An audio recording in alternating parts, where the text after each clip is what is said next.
Hello, everyone. I'm your host, Chris Garris, and welcome to the Transporter Room.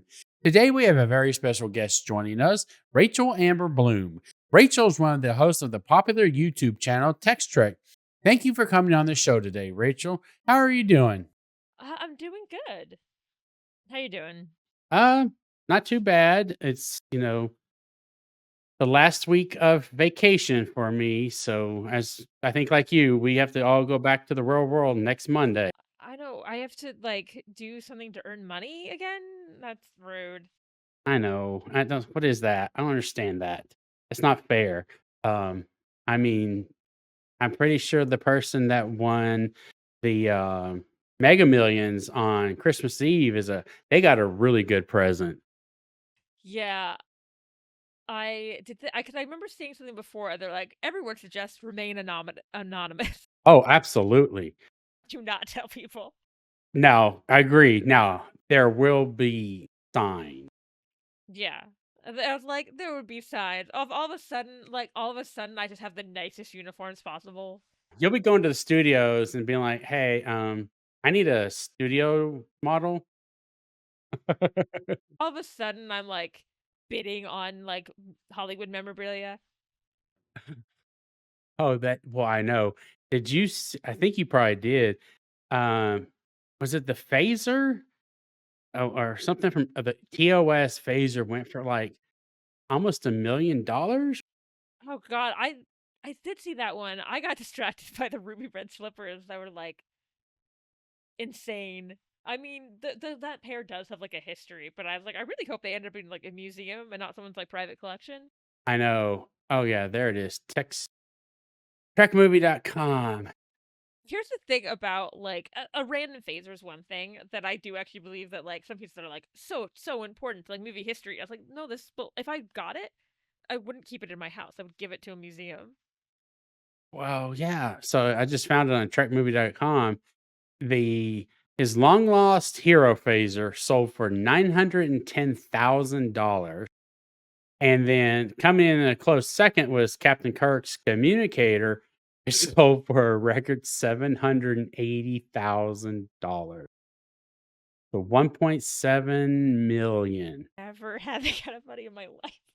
Like, Even I'm sorry, I don't know. I mean, don't get me wrong. If I had that type of money, would I do it? I don't know. I don't think I would, but just to be able to have the idea of doing it. got that kind of money was able to purchase those kind of things, they would end up in museums because I actually think that's where stuff like that belongs. So it can be enjoyed by as many people as possible. Like I'm glad like there's a pair of ruby slippers in the Smithsonian and like the Hollywood Museum, the Oscars Museum. I don't know actually what that museum is called.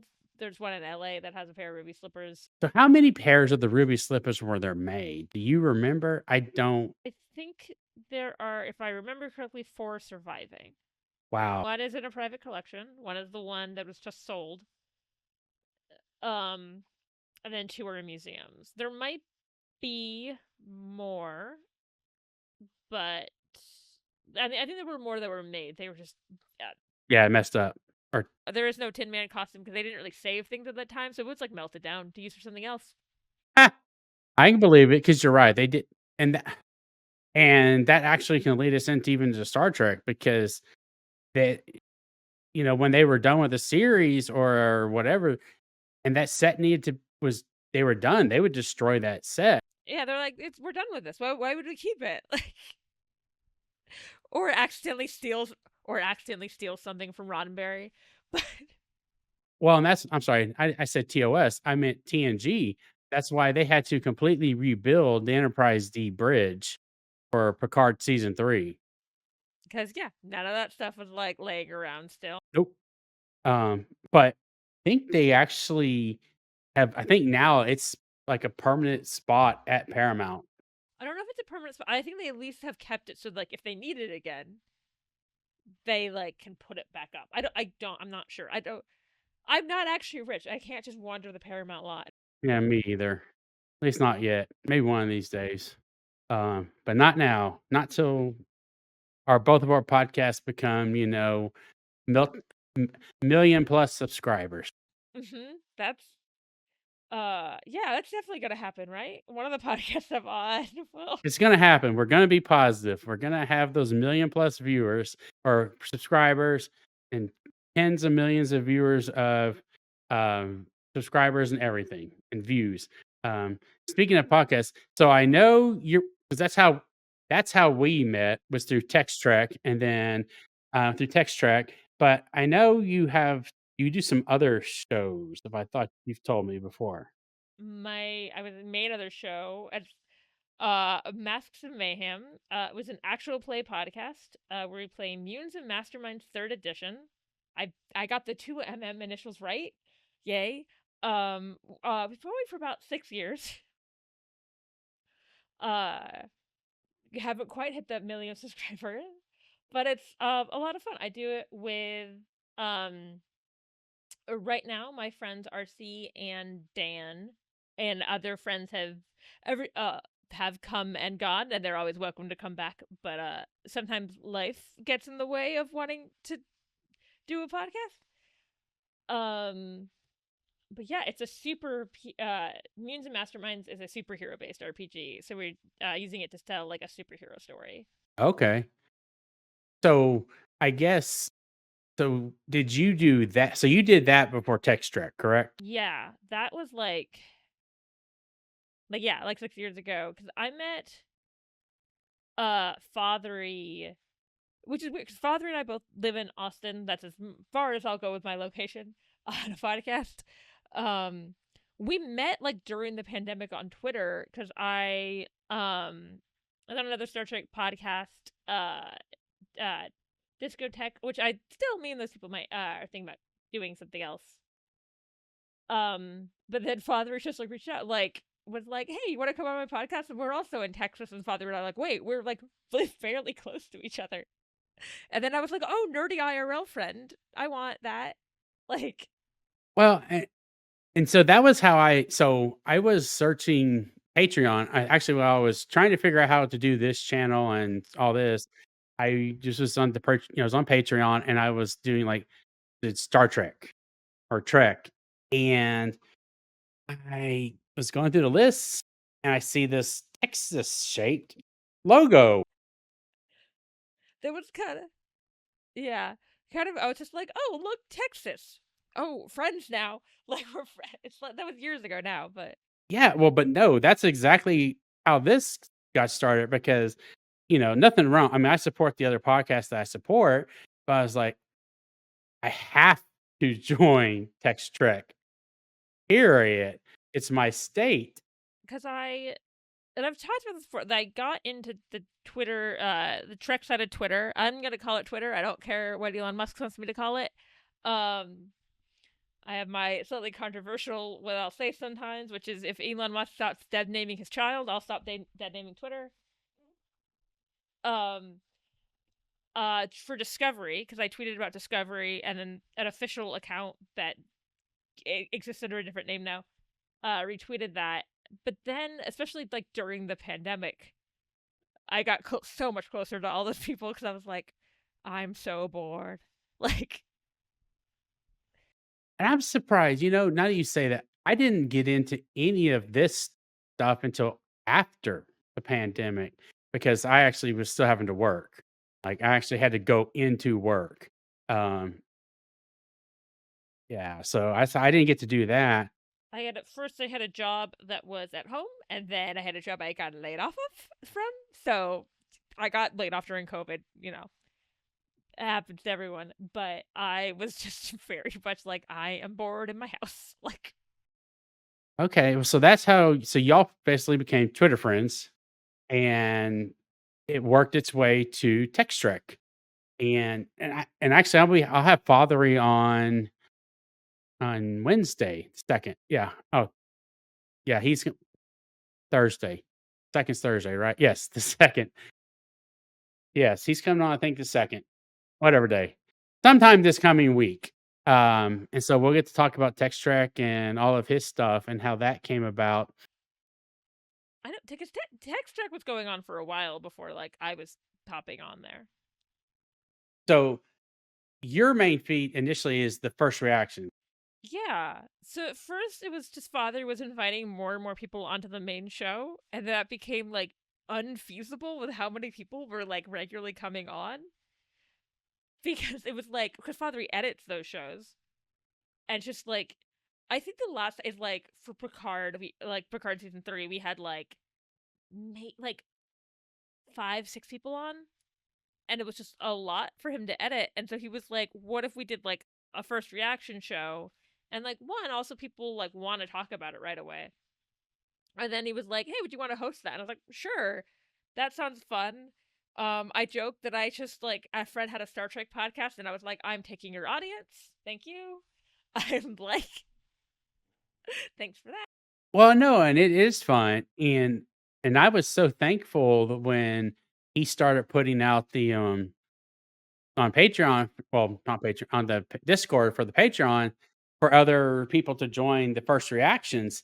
And so, luckily, so I hadn't done a first reaction before, but I'm on the seventh rule, and so we do almost sometimes twice a week recordings, but they're just reviews. They're not first reactions of the show.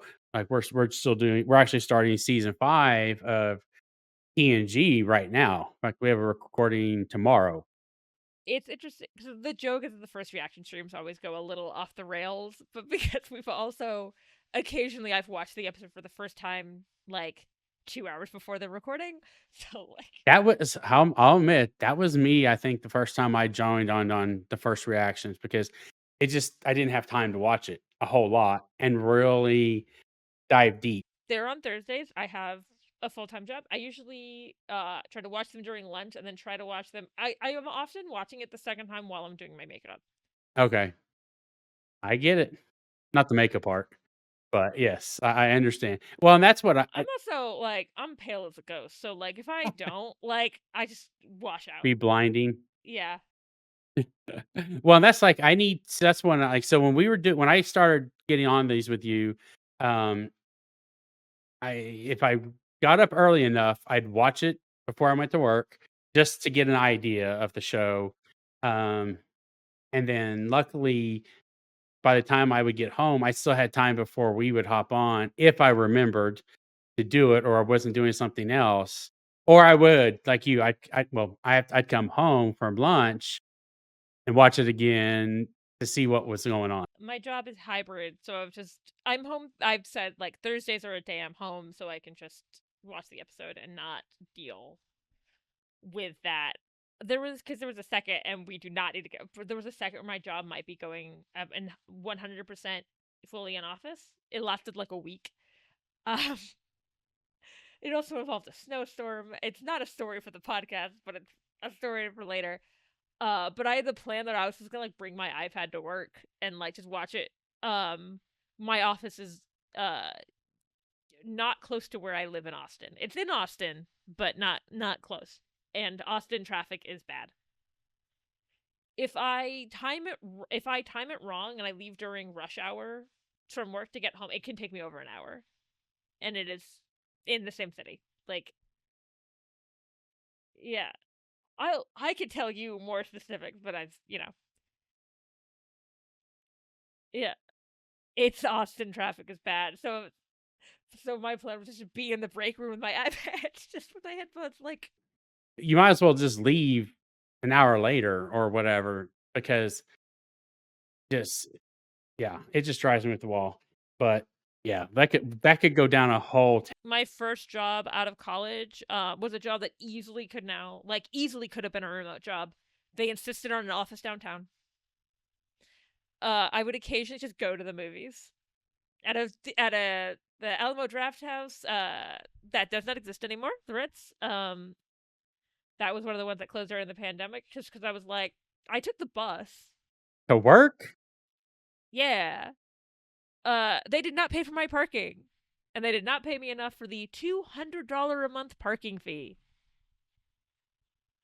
It was $40 a month for a bus pass and $200 a month to park. What got you or what led you to Star Trek or sci-fi? Mainly Star Trek. So I guess my dad. So my dad, sci-fi in general especially, but my dad had DVDs that I don't even know what DVD set these are. He might still have them. I'm not sure. He probably got rid of them at some point. There were just a couple episodes of the original series episodes per disc. And he didn't seem to have all of them. So I caught those when I was like way younger. But the thing that this is gonna be when I was like middle school, and this is the context that I'm also a military brat. So like this was happening in Japan. I would get home. My brothers are older than me, so they were both in high school. Um, I got home like an hour before them. I think maybe they had sports after school or something. And Spike TV had TNG reruns. Oh, yes, I remember that. And I was able to watch like an hour. And sometimes only on Fridays because I had other stuff going on. Sometimes I would watch an hour and then run across the street to Girl Scouts because the Girl Scout leader just happened to live across the street from me. It's convenient. Um, and then it was funny as they often would play Deep Space Nine after that. And Deep Space Nine is now one of my favorite. Deep Space Nine is not a show you can catch a random episode on and have any idea of what's happening. I would say for sure, probably after they got the you know, the b the Dominion War started. I Prior like to that, you the yeah, only because I would just catch random ones. The one I really remember catching part of, yeah. because when I got to the episode, I was like, "This is what was happening in that episode." Was that one where Kira's stuck in a cave and it turns out to be the female changeling lying to Odo? I mean, I've seen it. Oh God, I wish I could remember what that episode's called. That episode, I randomly caught that episode. I was like, "What is happening?" TNG being way more episodic, appealed for the I could only watch for an hour because I was a middle schooler who only had control of the remote for an hour. Um, and so that was like my main way into TNG. And then like I would say that it was like always it would be like, yeah, Rachel likes Star Trek, but it was also this was the time between Enterprise probably would have been airing. We didn't have I was living overseas. We didn't have UPN. So I like wasn't watching it. And then it was so then I was just like catching up with Star Trek on my own, and then would be like in nerdy spaces that I have a complicated relationship with Harry Potter now, but like that would probably be like my main fandom during high school. And then it'd be like, oh, I also really like Star Trek, and occasionally people would be like, me too. And then when Discovery popped back on, when Discovery came on, I like had tweeted about it. Like this is like what I tweeted. I've been a Star Trek fan for a decade, and this is the first time I'm able to watch a show live. I I'm almost there with you because, um, if I remember correctly, and this is what I've said before, the only series that I was able to watch when it was broadcast was TNG because of well, you lived in another country. I just lived in a smaller market. And so our Corpus Christi market didn't get everything. Yeah, of course, the Corpus Christi did not get UPN. That does not shock me. And that was the thing. So story on how I finally got UPN and then the WB was when I finally got satellite, Dish Network and DirecTV. Since we did not have either of those affiliates here and didn't live close enough to pick it up all over the air from another town like San Antonio or whatever, um, I was able to get I'd get a waiver so I could get the New York and LA Oh, feeds. nice. So that was how I got to watch Enterprise. So of all of the series, the only ones I actually got to watch when it would release was TNG. Everything else was later. Most of it was streaming. Like I did not get to watch DS9 until it was on Netflix. Say I watched Deep Space Nine on Netflix. That's Yeah. which I think actually helped me because I think Deep Space Nine of the older Star Trek show leaned itself to streaming more than just with like there's a storyline and Yeah. it's a lot less episodic. Mhm. Um there it was also like this was like I also like got really into Buffy the Vampire Slayer in high school. It was Me still in too. Japan. I got it like I lived in Japan and then moved to Hawaii for a year and like came back. I Yeah. moved a lot. Like this might be part of the I moved 9 times before I started high school. Before you started high school? before I I don't think started high I even school. knew that. I Yeah, knew it was a like lot. I so it comes up if you're telling parts of my life story. Where were you living when that happened? But like I watched all of Buffy because the library had the Buffy DVDs. They didn't have the Angel DVD, so I didn't watch Angel till I was in college and came and because Netflix wasn't in Japan yet when I lived in Japan. It was like it, me in high school was a very weird thing where it was like the streaming was starting, but it wasn't like accessible yet. And like there was like a thing where like we would have Hulu and then Hulu would be like, "No, you're in another country." I was like, "But I'm not. I'm like on a military base." Like and now you actually can get American Netflix on the base, but um like and it was like not I watched things illegally in high school, a lot of it. I because it was at the time where the internet was caught up, they assumed everyone was streaming it, everyone's watching it right as it aired, except I was in a different country. So like I got spoiled on something on the first season of Once Upon a Time, but during my senior year of high school. Something got spoiled because I went on the Wikipedia page for Once Upon a Time, not realizing the episode had aired in the US already. And it got spoiled for like the identity of a character. I guess this aired in like a decade ago. I probably can say August of Pinocchio. Shocking. Um, but that like literally had probably aired like 20 minutes before, and I just wasn't. I was in school. Like, Shouldn't have been on the internet. oh, my teacher didn't care. I Uh-huh. know what class it was because that teacher did not care. It was like a um film make like a like movie making class, and like Yeah, as long as you got your work done, he was like, I don't care what you're doing on your extra time. Go on correct. Wikipedia. Um, That's funny. Um, I think it's too late to get that guy in trouble now, right? slightly, yes. I You're think he might good. still be at the school. Yeah, you're I good, won't say and his name. I think anyone who went to that school could probably guess who it was, but yeah, well, we're okay. I think it'll be a while before this is found. yeah.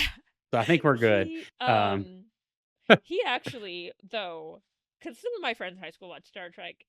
At one point, we were having like uh I think we had like a track meet happening at the school, and some people were like watching it, and me and my friends were like talking to him in the classroom instead. And he was like, I don't now that I'm older, like he probably shouldn't have worded like this, but he was joking. He was like, "Oh, what's in that box?" He said nerd porn, and we are like, "What?" And we like looked, and it was old school TOS VHSs. oh, nice. Like you could still see the strings and like, and we're like, "Hell yeah!"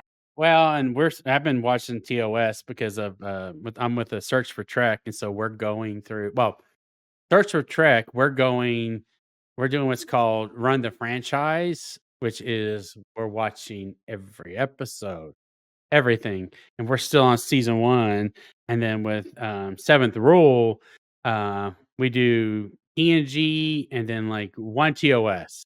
Watch order is probably seems insane if you ever like went and looked. Because like I would like, especially now, like I'm watching like TOS say, and then I'm like, well, I'm just gonna go watch the new stuff that's coming out. Like I'm not gonna wait to get there. If I'm gonna watch it now, it would be I'm not gonna do it in show release order, I'm gonna do it kinda chronologically, so that would be Enterprise first. I would say, and a lot of people know that Enterprise is the show I've seen the least of, so I do need to go look. Some of Enterprise is not aged well. I don't okay. We are going to be we're gonna be getting together and do a watch party of all of Enterprise and review that sucker. I would say there is. I was a little taken because I went from Voyager to Enterprise. How Enterprise writes women is has aged less well than Voyager. I Well, tried to keep up correct, before it. but TOS it was even Yeah. harder.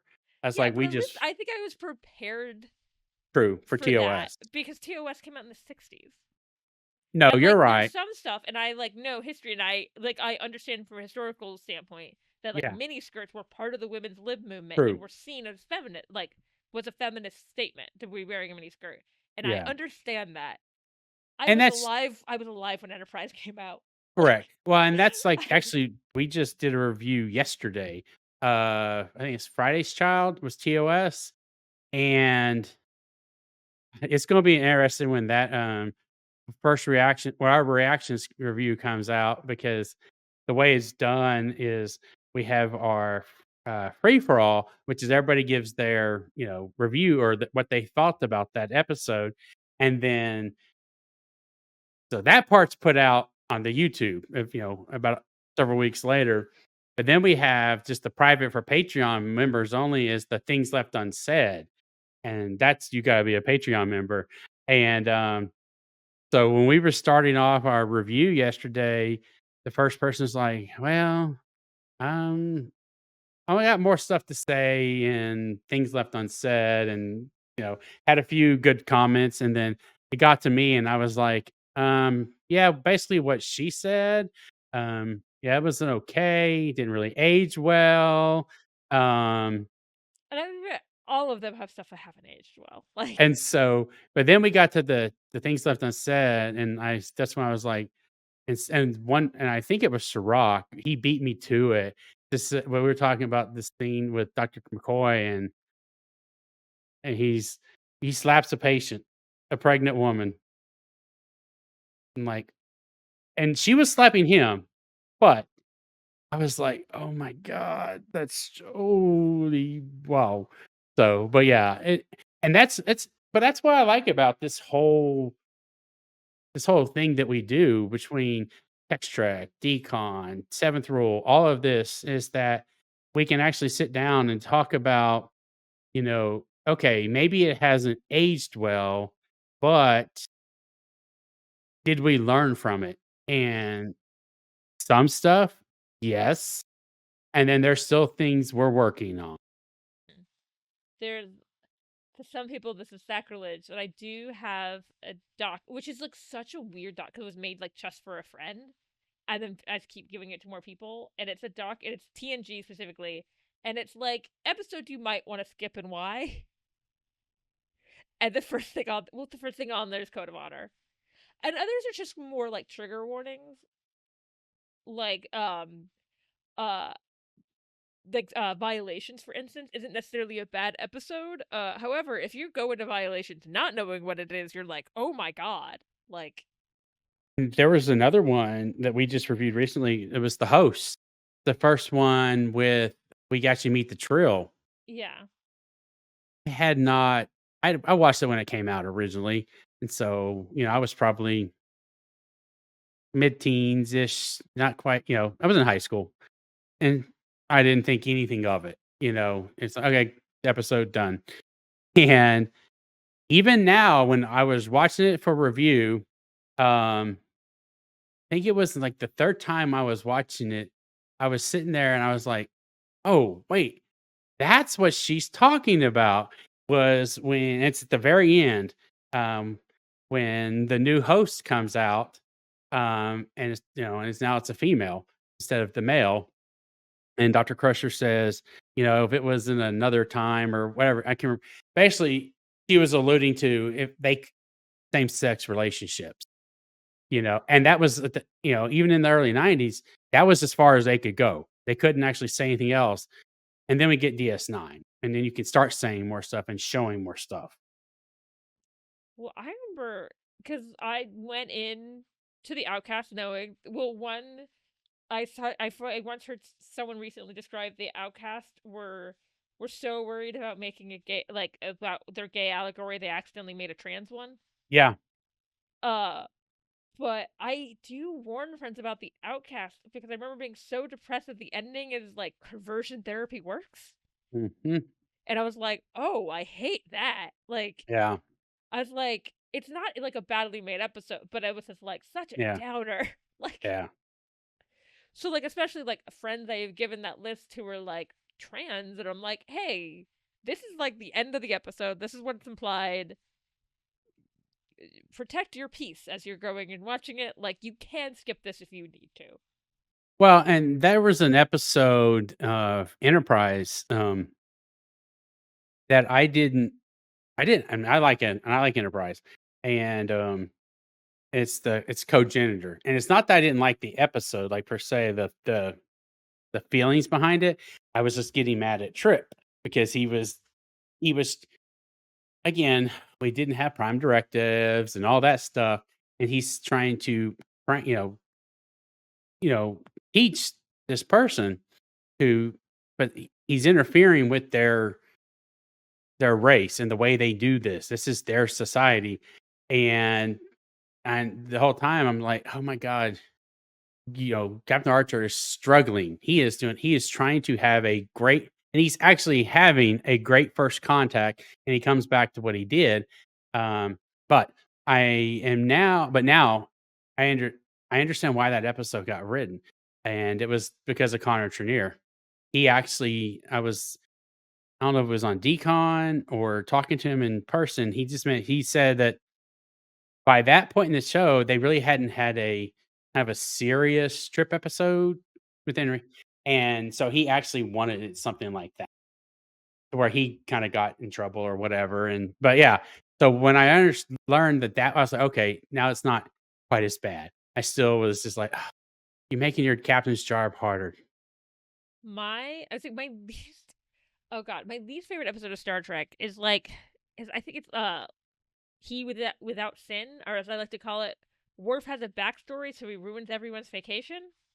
Oh, so that's the one when they go to, They go to Ryza. Ryza and he joins a terrorist cell. Yeah, out of nowhere. Yeah. Um Also the one where Alexander Siddig should have been with his wife and child instead of filming an episode of TV. Um uh but I was like, Worf is a stick in the mud. He's not this much of a stick in the like No, he's not. They really did go over. no, but I'm going to travel soon, which you know. But one of the people I'm gonna see, they were recently in England because they're a married couple. One of them is English. They were home visiting family, and I bought them. I ordered some stuff from the Taskmaster website to send to them in June when they were back in England because when I looked at the shipping for the Taskmaster website to the US, it was bad. Like I was going to order $70 worth of things. Uh-huh. I How much would you guess the shipping is? I'm gonna say $70 worth of items, probably about $100. It was less than that. It was like 50. That's still crazy because Yeah, crazy. But I really wanted that board game. My friend has been holding that since June. They live in okay. a different I can't just like drive there. So like but one of the things, if you see me at a con, one of the things I picked up is I got the card game version of it because and the normal board game because I was like, oh, the card game version's perfect for cons because I just throw it in my bag. So if you see me at a con sometime this year, I might make you play Taskmaster with me. And actually now, that's a good one. That's a good segue into cons. So, my first one, well, you met me at my first con, which was Yeah, Space Con in San Antonio in October. So that was my first, and then Trek to Dallas was my second, but I have a feeling you've probably done maybe 1 or 2 more than that. I don't yeah, a know. little more. My first like Star Trek specific con was only last year, which is Vegas. Oh, okay, that's right, you go to STLV. Yeah, I've only gone once. Yeah. I discovered the FOMO's so much worse now after I've gone once. That's funny that you say that. I had someone else say Matt Borman, we were talking one night, and he told me the exact he said he said, "You're gonna go, and then when you get home, you're just gonna be kinda depressed." Yeah. Oh god, I didn't even have time to be depressed until I got back from SDLV last year because I immediately had to get to back to work. Well, that helped. It did not help my tiredness. I My flight got delayed a little. I didn't get home till like Ooh. 2 in the morning, Oh my and god. I It had to had be to at train work? someone. Luckily remotely, and luckily I got to control when this was. a different trip. I had gone to New York for a friend's wedding. I luckily got in the middle of the day, but had gotten sick. We all got sick at this wedding. We all picked up a cold, and had to train someone in a different country. So I had to train in the morning because Yeah, time zones. time zones. I was so out of it. It was also a thing where they someone had been like, by the way, this person's starting. I was like, cool, I'm gonna be in New York when the person's starting. Like, I was like, maybe you should look at my calendar. Mhm. So STLV was your first convention. My first Star Trek Star convention. Trek convention. I've been to some around the air. Like there's a lot of anime conventions in Dallas and like in Texas, and I've gone to Acon a couple times. And I've gone. This isn't really a convent. There's like also a TV festival called ATX Television Festival that happens in Austin, and I've gone to that a couple times. That wouldn't necessarily encourage like cosplay. You're also in the middle of downtown Austin, and it's summer, so like too hot, and you're like moving between multiple. That is the one they did like a Gilmore Girls reunion, a couple years before like the like revival. I got to go to that. That was cool. They did like the Lucky. West Wing the next year, like Oh, Ugly that Betty. sounds kinda fun.